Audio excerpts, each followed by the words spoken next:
ప్రధాని నరేంద్ర మోదీ తెలంగాణలో రెండో రోజు పర్యటిస్తున్నారు. ఇవాళ సంగారెడ్డి జిల్లాలో పలు అభివృద్ధి పనులకు ప్రధాని శ్రీకారం చుడతారు. సంగారెడ్డి పర్యటనకు వెళ్లే ముందు ప్రధాని మోదీ సికింద్రాబాద్ ఉజ్జయిని మహంకాళి అమ్మవారిని దర్శించుకుంటారు.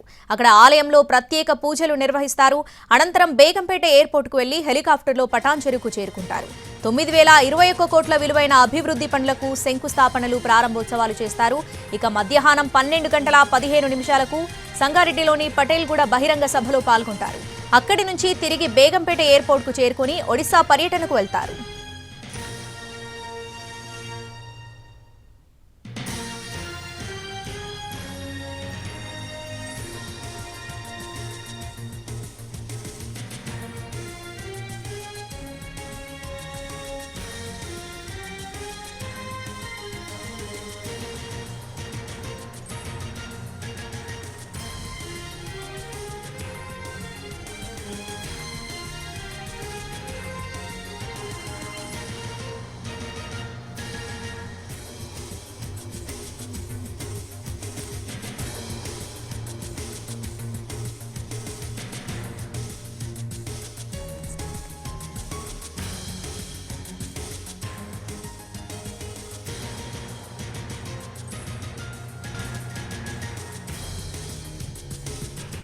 ప్రధాని నరేంద్ర మోదీ తెలంగాణలో రెండో రోజు పర్యటిస్తున్నారు. దీనికి సంబంధించి పూర్తి అప్డేట్స్ మా ప్రతినిధులు సుధీర్ అలాగే కిరణ్ లైవ్ లో అందిస్తారు. ముందుగా సుధీర్ దగ్గరికి వెళ్దాం. సుధీర్, రాజ్భవన్ నుంచి ప్రధాని మోదీ బయలుదేరారా? డీటెయిల్స్ ఏంటి?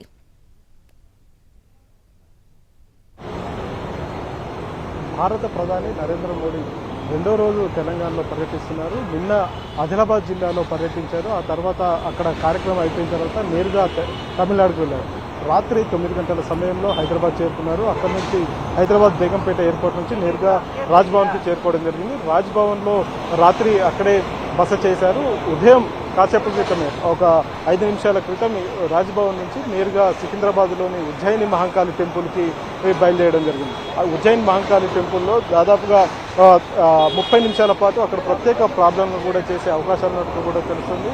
10:30 వరకు కూడా సికింద్రాబాద్లోని ఉజ్జయిని మహంకాళి టెంపుల్లో ఉంటారు. అక్కడి నుంచి నేరుగా బేగంపేట విమానాశ్రయానికి చేరుకుంటారు. బేగంపేట విమానాశ్రయం నుంచి మళ్ళీ సంగారెడ్డికి వెళ్తారు. సంగారెడ్డి జిల్లాలో జరుగుతున్న కార్యక్రమం ఏదైతే ఉందో ఆ సంగారెడ్డిలో అభివృద్ధి కార్యక్రమాల్లో పార్టిసిపేట్ చేయడంతో పాటుగా కొన్ని పార్టీ కార్యక్రమాల్లో కూడా పార్టిసిపేట్ చేస్తున్నట్టు కూడా తెలుస్తుంది. అక్కడ నుంచి నేరుగా మళ్ళీ బేగంపేట ఎయిర్పోర్ట్కి చేరుకుంటారు. బేగంపేట ఎయిర్పోర్ట్ నుంచి ఒరిస్సా వెళ్ళే అవకాశం ఉన్నట్టు కూడా తెలుస్తుంది. మొత్తానికి తెలంగాణ రాష్ట్రంలో 2 రోజుల పర్యటన మాత్రం ఈరోజు ముగుస్తుంది. ఈరోజు మధ్యాహ్నం 12:30 1 గంట సమయంలో భారత ప్రధాని తెలంగాణ నుంచి నేరుగా ఒడిశా చేరుకునే అవకాశం ఉన్నట్టు కూడా తెలుస్తుంది.